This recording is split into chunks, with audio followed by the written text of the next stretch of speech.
హోషేయ గ్రంథం 10వ అధ్యాయం. ఇజ్రాయేలు విస్తారంగా వ్యాపించి ద్రాక్ష చెట్టుతో సమానం. వ్యాపించిన ద్రాక్ష చెట్టు వారు ఫలము ఫలించిరి.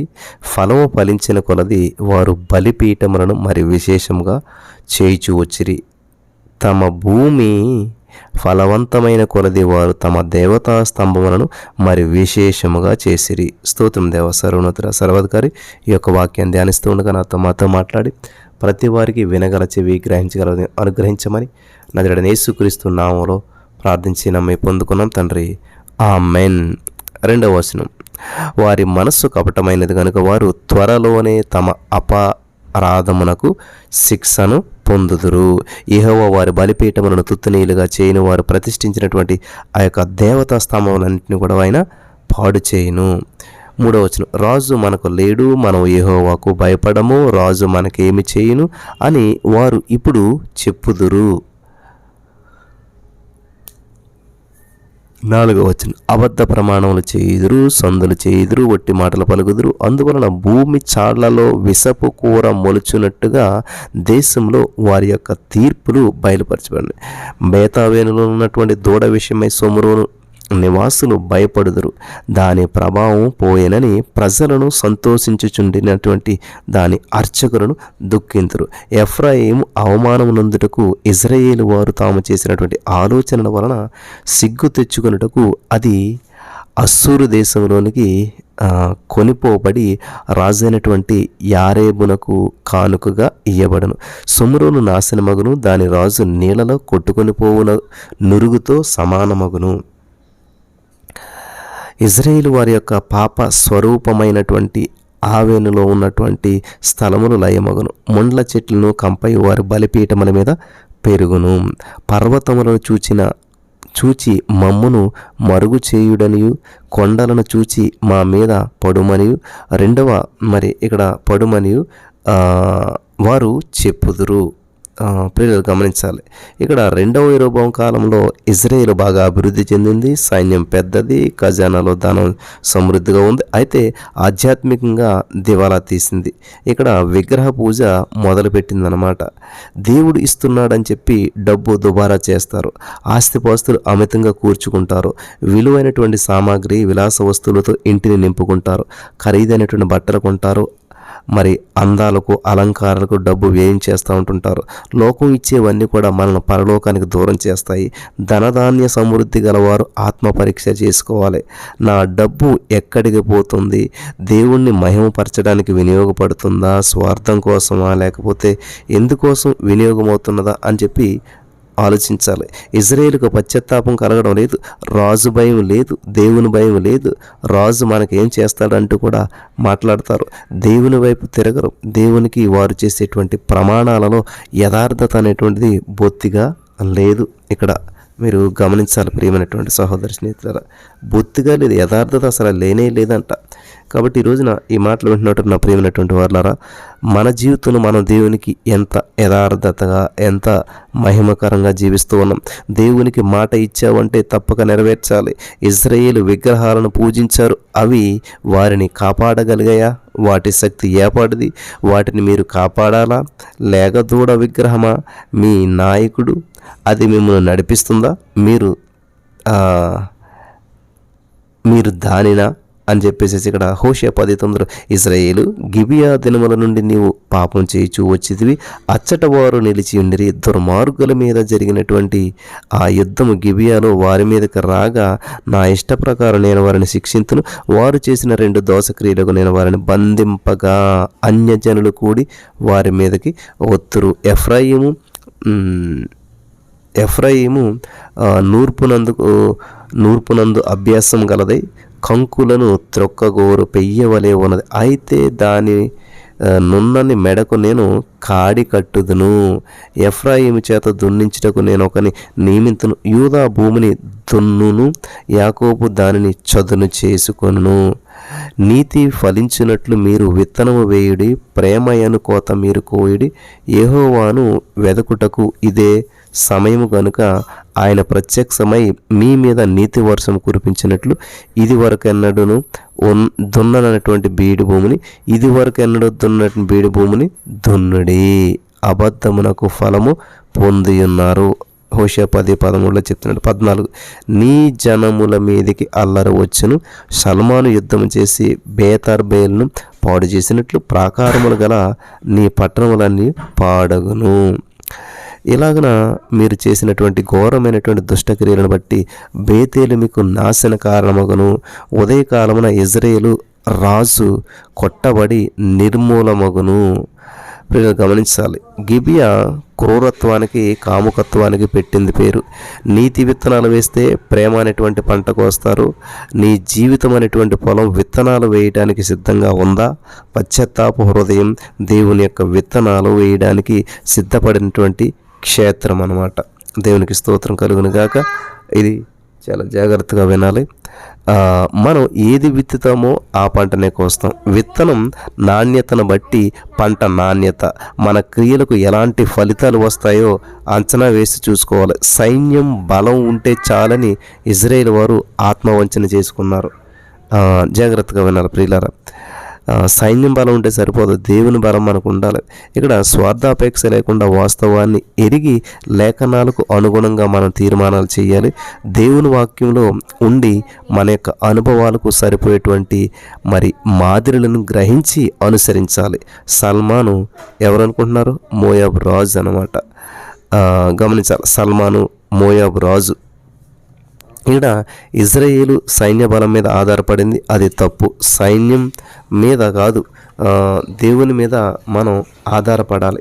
దేవునికి స్తోత్రం కలుగును గాక. సైన్యం మీద ఆధారపడకూడదు, దేవుని మీద ఆధారపడాలి. ఇక్కడ అలా ఆధారపడటం శ్రేయస్కరం, లేకపోతే శత్రు సైన్యానికి లొంగిపోవాల్సి వస్తుంది.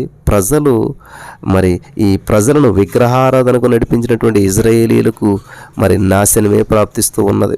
ఇజ్రాయేలు వారి యొక్క మనసులో కపటం ఉంది. వారి యొక్క అపరాధానికి శిక్ష, భూమి ఫలవంతమైనటువంటి కొలది వారు దేవతా స్తంభాలను విగ్రహాలను స్థాపించడం మొదలుపెట్టారు. ఇది జాగ్రత్తగా గమనించవలసినటువంటి విషయం. అందుకని యోహాను సువార్త 1:1-5 చదివితే నేను నిజమైన ద్రాక్షవల్లిని అంటాడు దేవుడు. వారి యొక్క హృదయం విభక్తమైంది. వారిప్పుడు లేగదూడ విగ్రహాన్ని పూజిస్తూ ఉన్నారు. వీరు సత్య ఏక దేవారాధనకు బదులు బయలుదేవత పూజలు చేస్తున్నారు. ఈరోజు యెహోవా, రేపేమో బయలు. ఇది దేవదోషణ క్రిందకే వస్తుందన్నమాట. ఒకరోజు దేవుణ్ణి, ఒకరోజు లోకాన్ని. ఈరోజు మన జీవితంలో కూడా అట్లనే ఉన్నది. యాకోబు 1:7 చూసినట్లయితే అట్టి మనుషుడు ద్విమనస్కుడై తన సమస్త మార్గములందు అస్థిరుడు.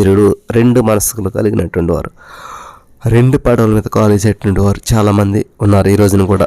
ముహూర్తము, లోకము అన్నీ చూస్తూ ఉంటుంటారు. దేవుడు కావాలి, ప్రార్థన కావాలి, ముహూర్తం కావాలి.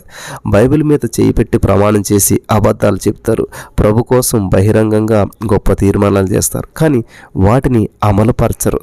వారి యొక్క భూమి చాళ్లలో విషపు పూరు, ఆ విషపు కూర మొలిచినట్టుగా తీర్పు మొలుస్తుంది అని చెప్పి ఇక్కడ దేవుడు చెప్తున్నాడు.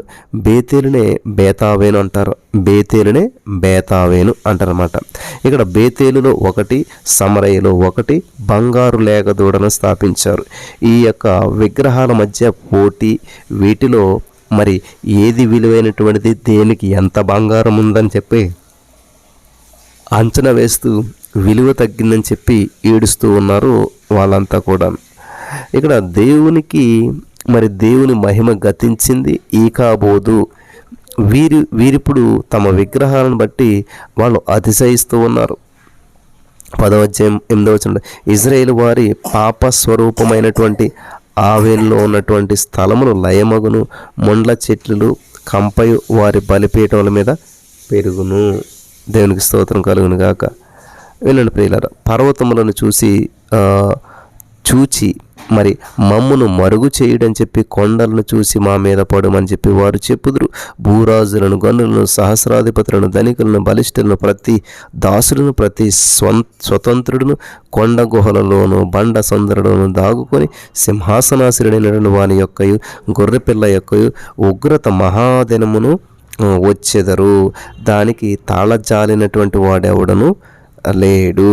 అని చెప్పి ఇక్కడ చూస్తున్నాం. 17వ వచనం, మీరు మా మీద పడి ఆయన సన్నిధికి గొర్రెపిల్ల ఉగ్రతను మమ్మను మరుగు చేయుడి అని చెప్పి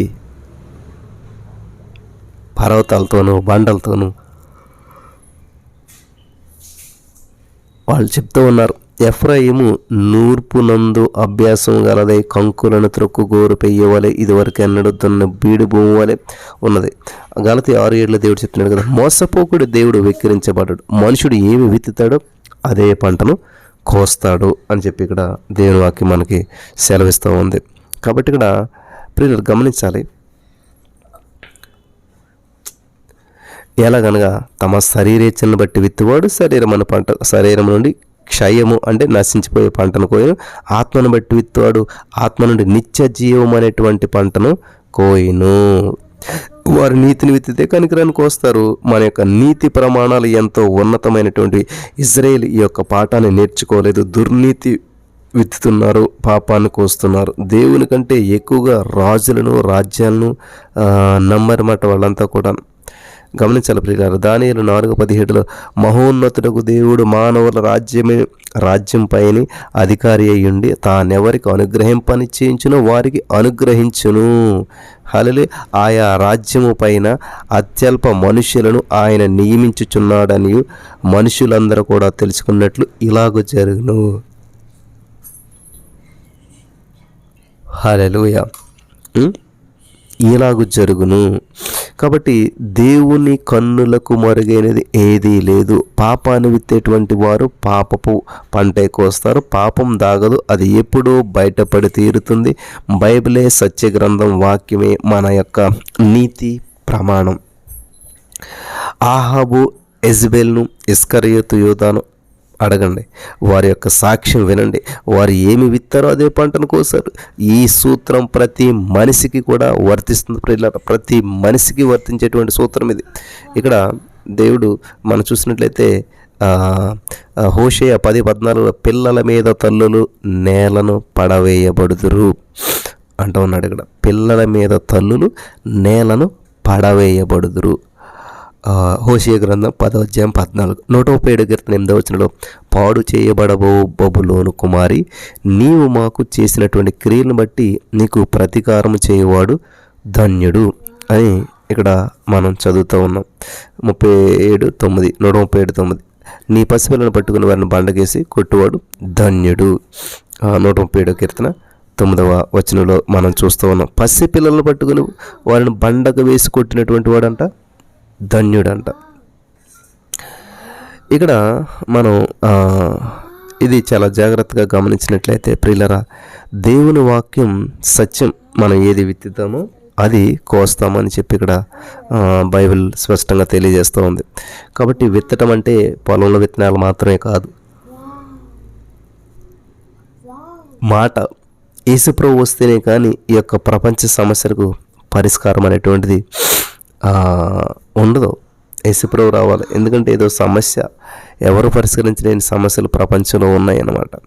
కాబట్టి ప్రతి సమస్యకు పరిష్కారం యేసయ్య వచ్చినప్పుడు మాత్రమే దొరుకుతుంది అనమాట. ఇశ్రాయేలీయులు ఎందుకు దేవతా స్తంభాలు నిర్మించారు? అవి యెహోవా దేవునికి కోసం కాదు, కృత్రిమ దేవతల కోసం. వారి యొక్క కపట మనసును అబద్ధాలకు శిక్ష విధిస్తూ వారిని అన్యజనులకు దేవుడే అప్పగించాడు. 1 కొరింథీ 6:1 చూసినట్లయితే, మీలో ఒకని మరి ఒకని మీద వ్యాజ్యం ఉన్నప్పుడు వాడు పరిశుద్ధులు ఎదుటగాక అనీతిమంతులు ఎదుట వ్యాజ్యమాడుటకు తెగించుచున్నాడా? పరిశుద్ధులు లోకమునకు తీర్పు తీర్చుదరని మీరు ఎరుగరా? మీ వలన లోకమునకు తీర్పు జరగవలసి ఉండగా మనం దేవదూతలకు తీర్పు తీర్చుదమని ఎరుగరా? ఈ జీవన సంబంధమైనటువంటి సంగతులను గురించి మరి ముఖ్యంగా తీర్పు తీర్చవచ్చును కదా. 1 కొరింథీ 6:3 వచనం 4వ వచనం. కాబట్టి ఈ జీవన సంబంధమైనటువంటి వ్యాజ్యములను మీకు కలిగినట్ల వాటిని తీర్పు తీర్చుటకు సంఘములో తృణీకరించబడినటువంటి వారిని కూర్చుండబెట్టుదురా? తన సహోదరుల మధ్యను వ్యాజ్యము తీర్చగల బుద్ధిమంతుడు మీలో ఒకడైనను లేడా? హల్లెలూయా. 8వ వచనం చూసి, అయితే మీరే అన్యాయం చేయుచున్నారు, అపహరించుచున్నారు, మీ సహోదరుల్లో ఇలాగూ చేయుచున్నారు. హల్లెలూయా. తనను తాను కాపాడుకోలేనటువంటి ఒక దేవతను ప్రజలు పూజిస్తున్నారు. ఆ విగ్రహం ఎంత శోభాయమానంగా మరి ఇక్కడ ఉన్నప్పటికీ కూడా శక్తి లేనటువంటిది.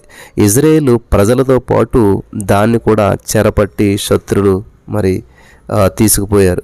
ఇక్కడ వారి యొక్క బలహీనత, మూర్ఖత్వం, వారు దేవుళ్ళ శక్తిహీనత బయలుపడింది. ప్రతి దాని గురించి దేవునికి ఒక సమయం ఉన్నది. చాలా కాలం పాటు తీర్పు రాలేదు కాబట్టి ఇక తీర్పు రాదలే అని చెప్పి వాళ్ళు భావించకూడదు. దేవునికి స్తోత్రం కలుగును గాక. ప్రియులు గమనించాలి, ఆయన రాకడం గురించినటువంటి వాగ్దానం ఏమైనా 2 పేతురు 3:4 పేతురును నిద్రించినది మొదలుకొని సమస్తమును సృష్టి ఆరంభన ఉన్నట్టే నిలిచినదే అని చెప్పుదురని మొదట మీరు తెలుసుకొనవలను అని చెప్పుదురు. కానీ మొదట మీరు తెలుసుకొని ఎలాగనగా పూర్వం నుండి ఆకాశం ఉండిననియు, మరి 2 పేతురు 3:5 నీళ్లలో నుండి నీళ్ల వలనను సమకూర్చబడినటువంటి భూమి దేవుని వాక్యం వలన కలిగినని వారు బుద్ధిపూర్వకంగా మరిచిపోయారంటండి. గమనించాలి, ప్రభువు తన వాగ్దానమును గురించి ఆలస్యం చేయవాడు కాడు, అందరూ మారు మనసు పొందవలనని కోరుచు మీడల దీర్ఘశాంతం గలవాడై ఉన్నాడు. ఇది సత్యం అనమాట. దేవుడు ఎందుకని ఆలస్యం చేస్తున్నాడు అంటూ ఉన్నారు చాలామంది. ఏముంది, ఫస్ట్ ఉన్న భూమి ఇప్పుడున్నది, ఫస్ట్ ఉన్నట్టే ఇప్పుడున్నది, చేంజెస్ ఏమీ లేవు. మరి దేవుడు ఎందుకని ఆలస్యం చేస్తున్నాడు? అది నిజమైతే రావాలి కదా, మరి ఇది అవ్వాలి కదా అని చెప్పి చాలామంది వికట ప్రశ్నలు వేసేటువంటి వారు చాలామంది ఉంటా ఉన్నారు. కానీ వాస్తవం ఏంటంటే దేవుడు సమయం ఇస్తున్నది ఎందుకంటే మనం మారు మనసు పొందాలని, మనం దేవుని దగ్గరికి రావాలని చెప్పేసేసి. ప్రియులు గమనించాలి, ఇజ్రాయేల్ చెడుతనాన్ని, పాపాన్ని, అన్యాయాన్ని, అబద్ధ ఫలాలను వెతికింది. అబద్ధమునకు ఫలము అంటే బహుశా సైన్య బలం, విగ్రహారాధనకు కలిగేటువంటి అబద్ధ ఫలాలు కావచ్చు. అవి పైకి బాగానే కనిపిస్తాయి కానీ తృప్తిపరచు, పైగా విషపూరితం కూడా. ఇక్కడ వర్షం కురిపించినట్లు అనేటువంటి మాటలో హెబ్రీ క్రియాపదం యారా, వర్షించు, నీళ్లు పారించు. ఇక్కడ గమనించాలి ప్రియుల, ఇక్కడ పాలస్తీనాలో కురిసేటువంటి తొలకరి వర్షానికి సంబంధించినటువంటి విషయాన్ని అక్కడ తెలియజేస్తున్నాడు. ఇక్కడ సల్మాను, బేతర్బేలు అనేటువంటి ప్రదేశాలు గుర్తింపు సందిగ్ధం. కానీ సల్మాను అస్సూరు రాజు అయినటువంటి సల్మానేసరును సూచిస్తుండొచ్చు. హోషేయ శ్రోతలు మరి ఆ సంఘటన గురించి తెలిసినటువంటి వారే. ప్రపంచంలో చెప్పినట్లు ఈ యుద్ధం ఉదయకాలమున ఆరంభమైంది. హల్లెలూయా. దేవుడి వాక్యం ద్వారా మనం బలపరచును గాక. ఆమేన్.